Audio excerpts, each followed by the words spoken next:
Sekarang kita akan ngobrol dengan salah satu dewan pemerhati dan nanti akan ke board of advisors daripada CI. Dewan pemerhati kita yaitu Pak Wayan Kutantnyana. Beliau adalah profesor doktor dari ISI Denpasar. Beliau juga adalah rektor dari ISI Denpasar.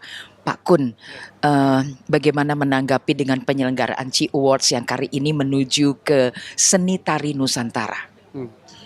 Terima kasih. Jadi CI Award 2023 sebuah inisiatif yang cemerlang. Kenapa demikian? Karena selama ini penghargaan itu lebih banyak diinisiasi oleh pemerintah dan itu banyak dalam tanda kutip kontroversi yang ada.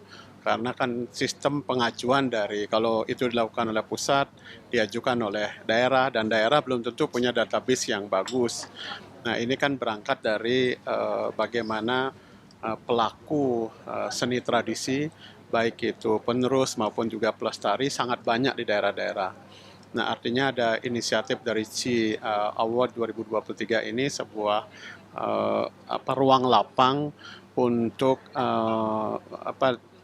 terapresiasinya para bintang yang dengan intens, dengan totalitas membangun keseniannya sebagai lelaku hidup gitu. Jadi dia tidak ada pretensi untuk jadi apa, dia melakukannya, merasa mewarisi tradisi Indonesia itu sebuah keadiluhungan yang dia warisi, terus kemudian membuat dia bahagia lahir batin.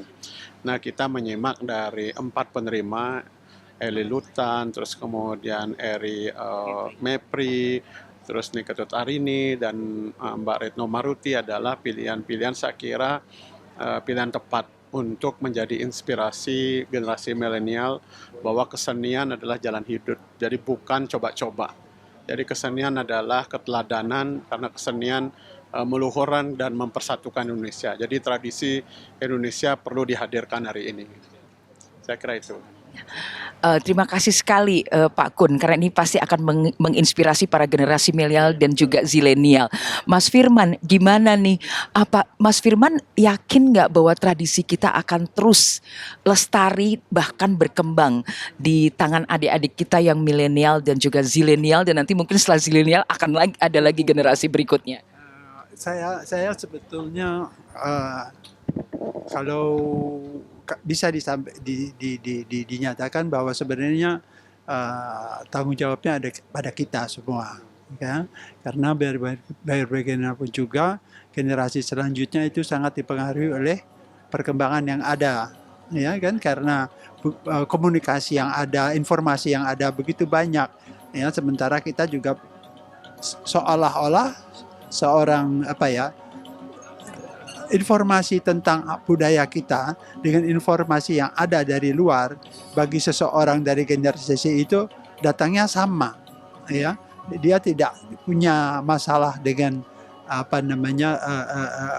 hambatan atau informasi. Jadi justru memang kita harus lebih berusaha untuk memperkenalkan pada generasi kita sendiri. Saya ingat Ayu sendiri kan ingat ya, waktu zaman Mas Guru ya di tahun 70-an itu, menurut saya gerakan itu membangkitkan rasa cinta kepada budaya kita. Mas Guru ngajari tari Jawa dan segala macam.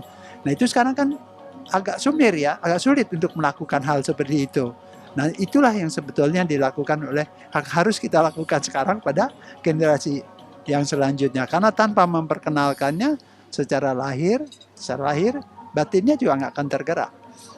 Terbalik ya, kalau batin oke, bagus, tapi mereka nggak melakukan. Lain kalau di tempatnya Pak Kun, dia Pak Kun lahir cuma ikut. Tapi kalau di sini kan enggak, ya artinya ada satu hal yang memang harus kita, ini seru loh begini, ini enak loh, ini style gini ya, itu harus dikembalikan dan keren loh ya, itu yang harus kembali. Dan saya ingat waktu Mas Ruh tahun 70 itu membuat Suara Mardika pertama itu seperti itu, karena pada saat itu teman-teman kita yang lain, semua kan nyanyi lagu barat ya, kan lagu barat, dari satu ya teman kita juga, bahkan nah guru ngajak kita, ngajak semua Krisya semua untuk melantunkan lagu berteks bahasa Indonesia. Itu aja waktu itu udah satu hal yang pas generasi kita ya pada waktu itu ya tahun 70-an itu satu, dan itulah yang harus Kalau ada kita menemukan cara-cara yang seperti demikian, dan tentu saja tadi didukung oleh Ci tadi, kita pasti akan tercapai. Jadi optimis gitu.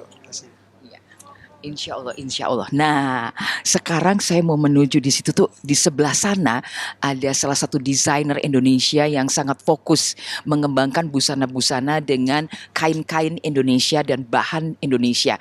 Kita temui ya langsung Mas Musa Widiatmojo. Ini juga salah satu dari Board of Advisor CI, dan juga ada members dari CI yaitu Mbak Meliana Cahyadikarta dan Mbak Ami Wirabudi. Kita sekarang obrolin busana apa yang mereka kenakan untuk dress code hari ini, yaitu Wastra Nusantara. Mas Musa, boleh dong di komen ini hari ini pakai apa? Mega mendung bukan ya? Boleh kasih lihat ya. Ya, oke. Jadi hari ini saya pakai base cap, tapi base capnya ini modifikasi. Dan ini sebetulnya karya desainer Jepang. Ya, Stephen Tah gitu ya. Nah, saya memadukannya dengan kain wastra Indonesia. Ini kain mega mendung. Ini khas dari Cirebon. Dan ini lapisannya ini yang membuat keunikannya gitu. Tekniknya dari teknik tulis, dan ini berlapis, ada yang lapis 4, ada yang lapis 3, lapis 5, 7 sampai 9 gitu. Sebenarnya tips untuk memadupadankan antara budaya sama seni yang sekarang lagi tren di masa milenial kayak gimana sih? Kalau menurut saya sebagai desainer, kalau kita tidak berhubungan dengan busana adat atau upacara adat atau busana nasional, kita bebas berekspresi ya. Bebas memadu-madakannya, bebas pakai kain dengan segala macam gaya. Jadi kalau orang mengatakan bahwa berbusana Indonesia itu ruwet, sebetulnya tidak kok. Gitu ya. Jadi kembali lagi kalau bicara tentang fashion, kita bebas berekspresi. Gitu ya. Nah, Penampilan Mbak sendiri gimana mungkin di nih, penglihatan saya penampilan Mbak gimana mungkin ini? Ini seperti apa nih? nanti Mbak Mel, nanti Mbak Ami. Terus cukup bagus Iya. sih mungkin dengan ada kain di sini mungkin Mas dari Iya. Mbak sendiri mungkin sebagai desainer nih Mas Andi. Ya, saya sih sebetulnya melihat bahwa ini kan dress code-nya adalah Wastra Nusantara.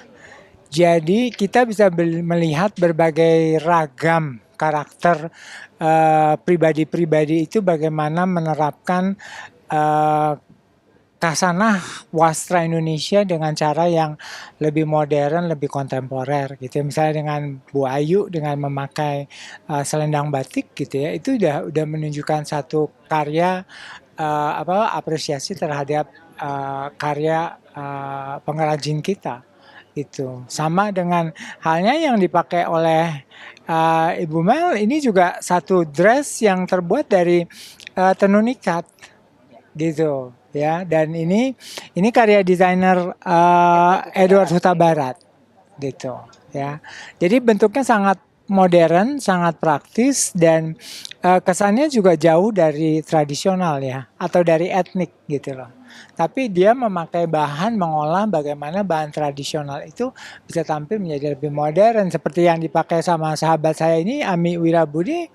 Ya, dia hanya memadu-madankan, dan ini menjadi jaket, dan ini kain songket dari Palembang gitu.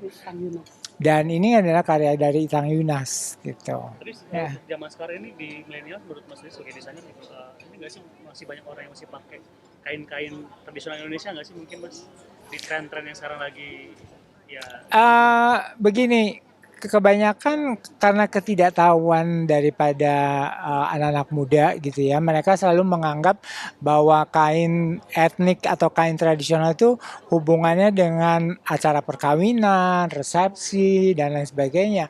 Sebenarnya makin kesini tentunya kita perlu mengedukasi mereka bahwa kain tradisional itu adalah bagian dari lifestyle dan bisa ditampilkan dengan cara yang sangat casual, sangat ringan, sangat modern. Bahkan yang kita lihat hari ini semua kan wastra Indonesia tapi tampilannya modern gitu. Mbak Ya. Ami boleh komen nggak kenapa pakai memilih songket ini?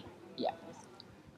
Oh, ini relatif karena modelnya mudah di Padu Padan, dan hari ini kebetulan saya juga kerja, tadi harus meeting dulu, sehingga saya menyediakan satu blazer ini di mobil digantung ketika akan menghadiri acara, saya tinggal memakai ini, dan karena dia tuh ada sentuhan benang emasnya, dia jadi terlihat lebih resmi gitu. Jadi untuk acara-acara yang seperti ini, kok saya rasanya enak ya memilih outer yang dibuat dari songket ini.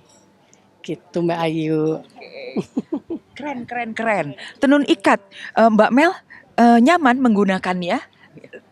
Sangat sangat nyaman dan kebetulan juga ini modelnya tuh longgar ya Mbak ya. Terus ini, nah kalau saya keluar negeri tuh saya juga bawa ini sebagai outer gitu. Jadi ini iya dan merasa bangga sekali ya. Kayak waktu jalan tuh kayak unik gitu dan bangga sekali dan nggak juga jarak apa sering kali ditanya juga gitu, "Oh, bagus sekali gitu beli di mana gitu like dan juga banyak yang orang tahu gitu tentang Indonesia, mereka bilang you must be Indonesian gitu, jadi aku bangga sekali. Iya. Jadi ternyata kain atau busana kita itu juga bisa menjadi identitas dari kebanggaan kita sebagai orang Indonesia, ya. Oke. Ya. Nah, kita sudah ngobrol banyak nih tentang acara Ci. Mudah-mudahan banyak inspirasi yang teman-teman Gospot bisa dapatkan dan selalu ya bangga dengan seni budaya kita sendiri. Kecil yang jual bensin eceran di pinggir jalan dan ternyata oh boleh dia lagi jual bensin eceran anak kecil dan ternyata yang belinya itu malah nolong HP si anak kecil ini gitu di jalan. Atau kapan ibu gimana ngeliat kasihan nggak sih punya anak kecil dicuri HP-nya di pinggir jalan?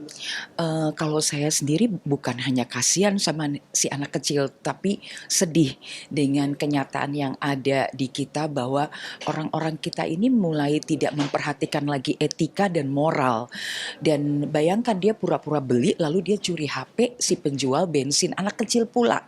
Setega itu, padahal untuk seorang anak kecil dia berjualan artinya kan dia menjadi tulang punggung keluarga atau bagian daripada tulang punggung keluarga. Dan HP itu menjadi sangat penting buat dia berkomunikasi dalam rangka memajukan dan berjualan bensinnya atau bisnisnya ini. Nah, saya kira ini benar-benar orang yang sudah tidak bermoral.